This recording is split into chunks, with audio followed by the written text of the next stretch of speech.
All right, giddy up. Here we go. Hope everyone's week is going well. We've got Jonathan Mennecke today, who's talking to us from Auckland, New Zealand.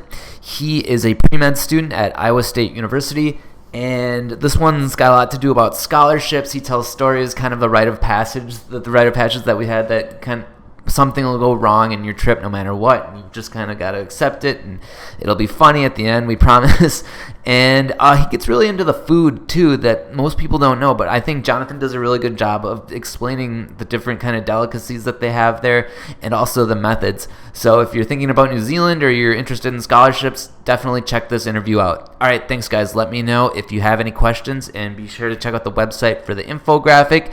And don't forget to download Study Abroad 201. All right, thanks. Bye. The three biggest reasons only 10% of students study abroad. They're afraid of being homesick, they don't think it's safe, and the number one reason people don't study abroad is cost. We're here to dispel all that. Find out exactly how that 10% crafted their study abroad journey and how you can too. I'm Chris Carlton, and this is the Study Abroadcast. Hi guys, sorry, just a side note before we get started. The audio on this one is kind of choppy on my end, but good news is that Jonathan does most of the talking, so I just wanted to let you know about that, and I apologize. All right, thanks. Okay. Hello, everyone. Welcome to another episode of the Study Abroadcast. This is Chris Carlton here with Jonathan Mennecke, and welcome to the show. How are you doing, Jonathan? I'm doing good. Excellent. Good. Well, so Jonathan, tell us about your story. Where are you studying abroad right now? Where are you visiting, or where are you interviewing from? I am interviewing from Albany in Auckland, New Zealand. Oh wow! And what made you decide on New Zealand? And for how long? You're going for this semester, I'm assuming. Yep. Yeah, I just went for this fall semester. And the main reason that I chose New Zealand was because it was somewhere where I was pretty sure I wasn't going to be able to make it back for a long period of time, and be able to actually explore the countryside. And because I am pretty busy with school and everything, and I'm planning on going on to grad school, so I'm probably going to be busy for a little while. But I also came here because I really like the outdoors, and I like hiking and everything, and this has been an excellent place to go and hike and just see nature. Okay. And what part of New Zealand are you in? I know there's the north and the south, right? You're in the south? No, I'm currently right now I'm in it's the Northland region, I believe, which is, it's basically the northernmost part of the country on the North Island, and it's also, Auckland's also the biggest city in New Zealand, with I think it's about a quarter of the population living there. Right. Yeah. And are you using a program? Are you doing an exchange? Tell me about that. I'm doing this through my university. There's just a program that they have there, the Study Abroad Center, and they hook up different universities with students, and just have a wide range of different choices. Right. Did you apply for any scholarships or grants? Yep. I applied for some that were offered by the New Zealand government, and I applied for some that were part of my university, and a couple others that were also through honors programs and different honor societies. There's quite a lot out there. Wow, so you must have you got quite a bit then, huh? I actually got most of my education here, I guess, paid for by the scholarships that I received, and then even some of the housing and food costs as well. Wow, congratulations. Thanks. Yeah. So, tell me what's your living situation like there? Where are you with a host family? Are you in an apartment? Tell me about your living situation. Yeah, I am currently living on the Massey Albany campus in Auckland, and it's basically just like a bunch of like private dorm rooms. There's about 3 different dorms on campus. It's kind of essentially like a private college back in the U.S. But yeah, I haven't really lived with host family, but I there's definitely benefits to both sides. I've definitely met a lot of people here on campus and kind of have gotten more of the typical campus life experience through living on campus. Okay. And so you got your scholarships. You're over there. You're living there. Tell me about your classes. Are you in? Is it with all international students, or is it? Do you just throw you? Do they just throw you into the school? Or tell me about your classes. Yeah, they most of my classes at least are combined with. They're not just international students. There's a bunch of native New Zealanders, and also in some of my classes there are also a couple other international students. It just they kind of just mix everyone together. Okay. And how has studying abroad changed your view of the world since you've been out, since you lived in a different country other than the United States? Driving's definitely been different. Because they drive on the left side. Had to get used to that. It's definitely widened my scope of just different cultures in general as well. I have been taking a class on the native population here, or the indigenous population here in New Zealand called the Maori, and it's really just kind of been interesting to see how the government's been trying to kind of incorporate their culture into the culture of New Zealand today, and just kind of opening my eyes to what else is kind of out there in the world. Yeah, that's a good answer. And have you been anywhere? Like, have you gone to Australia or Thailand or anything like that since you've been there? Or if not, do you plan on going anywhere? Or are you just going to be in New Zealand the entire time? I have definitely wanted to travel to Australia and also Thailand. I was also thinking about Fiji as well, but I kind of just decided to stay here in New Zealand. There's just so much to do, so much to see. And I've only actually been down to the South Island twice, while I've been here for like basically a span of, about a week and a half. And, that's just not enough time to see everything. So I'm thankfully here for about another month, and I'm just going to be, traveling and, seeing the South Island more. Yeah. Right. And this is just out of curiosity. What do you plan on going to graduate school for?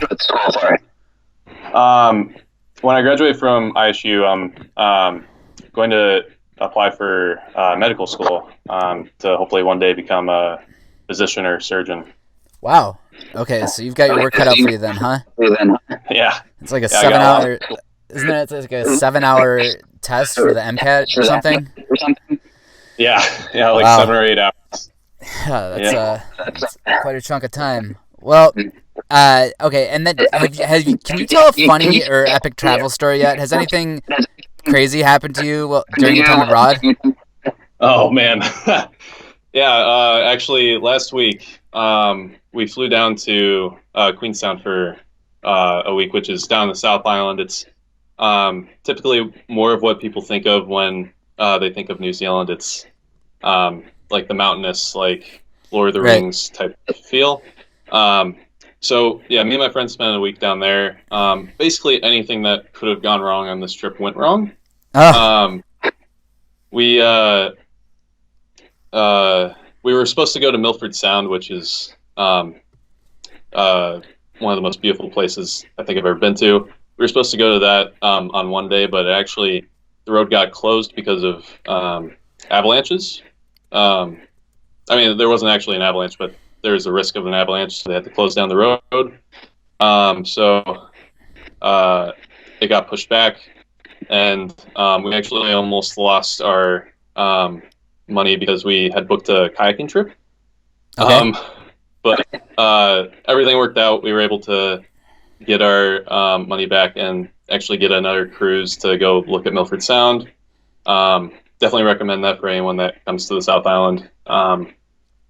But then actually when we were driving back, we stayed in another backpacker lodge, and we really wanted to make mac and cheese. So we tried to make homemade mac and cheese, like the sauce and everything.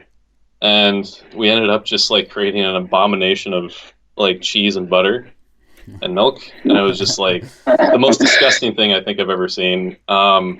So we kind of went a little hungry that night. Kind of didn't have that much to eat, but we made it through that. Everyone was I think we were all just so tired and just so exhausted that we all just laughed about the situation. And it turned out to be probably one of my favorite trips I've taken here. Yeah, so a few things. That's a funny mac and cheese story. It sounds like something that probably could have happened on campus at Iowa State. And I like that you're bringing the college life abroad with you no matter where you go. I'm looking at Milford Sound right now, and it looks like a rendition of Neverland in one of those Peter Pan movies. That's what it reminds me of. Yeah. It's just amazing. It is. Like, even the drive there, when we stayed in a place called Teanu, which is just about an hour outside of Milford Sound. And from there to Milford Sound, the drive, we drove about 8 a.m. or so. And there was just like fog covering like the tops of the mountains, and there was waterfalls basically every like 50 meters or something like that. And it looked just so eerie and strange. And then once we came out of the tunnel, because there's actually a tunnel that you go through a mountain to get to Milford Sound. Once we came out of the tunnel, the skies were clear, and we just stumbled upon Milford Sound, and it was just insanely beautiful. And I can't even put it into words. Wow. Well, yeah, you just try. I thought you did a pretty good job of doing that. So, as I said before, you're the first New Zealander we've had on the show so far, and I was just wondering about the food. Is there anything specific about New Zealand that they do food-wise, or is it just like Australia, which is kind of like American? Or tell me about the food there. Yeah, I would say that it is. I mean, I haven't been to Australia, but based on what other people have told me, and that being that I've heard that it's very American, it is kind of Australian and also like American. There's not really a whole lot of I guess unique culinary things here, other than like pizza is to Italy, for example. Yeah. Okay. They do actually have like $5 pizzas here, which is like awesome. Like $5 Domino's pizzas, which me and my friends snack on all the time. No, they have excellent coffee here. That's actually one thing that I've noticed. And I actually hate coffee, but here I can actually drink it, and it's really, really good. And also their chocolate. Their chocolate is also amazing here. There's a specific brand called Whitaker's that makes like really fine dark chocolate and everything, and that's really, really good. And I guess the only other unique culinary things I can think of would be pavlova, which is kind of like a cake, and also a hongi, which is it's more of like a type of like, yeah, it's kind of something that they do for like meetings and different things like that, where they actually cook like pig or something in the ground. They cover it up and like smoke it, Oh, wow. and then yeah, and then they bring it out and eat it. I haven't had one yet, unfortunately. Here, I've been kind of wanting to have one, but yeah, it's something that I've heard about. Yeah, that sounds... A pig in the ground, and then they smoke it. Yeah. Wow. I mean, I've seen a pig on a spit, but okay, that's interesting. I'll have to look that up and put a link in for it. And then, do you have any like a recommendation as far as like an app or a blog or a website or even a book that you might recommend to the audience? Specifically for New Zealand? Just either or. If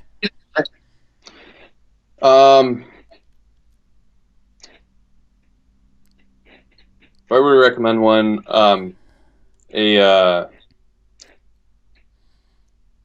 website for, I guess just for travel and anything else, I would say the doc site for New Zealand, which is basically where they have all their like national park stuff and everything. Perfect. Yeah. Yeah, that's probably one that I would definitely recommend using, because you can find different hikes and they have maps and ways to get there and people that you can contact if you need to organize something, and it makes it a whole lot easier for planning trips. All right. Yeah, thank you. And do you have anything? Oh, what would your advice be to a student who's on the bubble about studying abroad, and they're thinking maybe I should do it, maybe I shouldn't? What would your advice be to that student? Yeah, my advice would be that they should 100% do it. And if they're worried about like taking like a certain amount of classes or anything else, they should just talk to their advisor, try to get something planned, and just as long as they're on the ball with planning and getting things done before deadlines, then they should be able to definitely study abroad and be successful at it too. Oh, that's good. Well put, Jonathan. Thank you. And that's all I've got. Do you have anything else you want to add?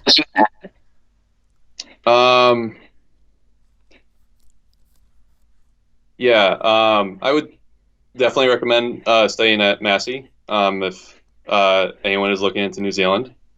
But otherwise, I would probably recommend studying possibly at Otago. That was going to be my second choice of universities, just because it's on the South Island. So if you are more into mountains rather than beaches, and warmer weather as well, or actually, sorry, if you're in a warmer weather, stay on the North Island. But if you don't mind that, then yeah, definitely go to the South Island. There's a lot more to do as far as mountains, and I think a little bit more hiking as well. All right, perfect. Well, thank you very much, Jonathan. We will. I'll post your interview soon, guys. Leave us an honest review of the show. Let me know how I'm doing. We're available on social media if you want to be up to date on new interviews. Otherwise, you can also subscribe to the podcast through your favorite medium like iTunes or Spotify. Jonathan, thank you very much for being here, and we'll talk to you again soon. All right, sounds good. Thanks, Chris. Thank you. Yep. Hey guys, I hope you enjoyed the show. Be sure to check out all the really neat infographics on the rest of the posts as well as the interviews. There's a lot of good information. You should also download Studying Abroad 201. I really recommend it if you need kind of a fire lit under your ass for studying abroad and you need some motivation. It crafts my journey and exactly what I did. Also, we can email you new interviews or you can connect with us on social media. All right, thanks a lot.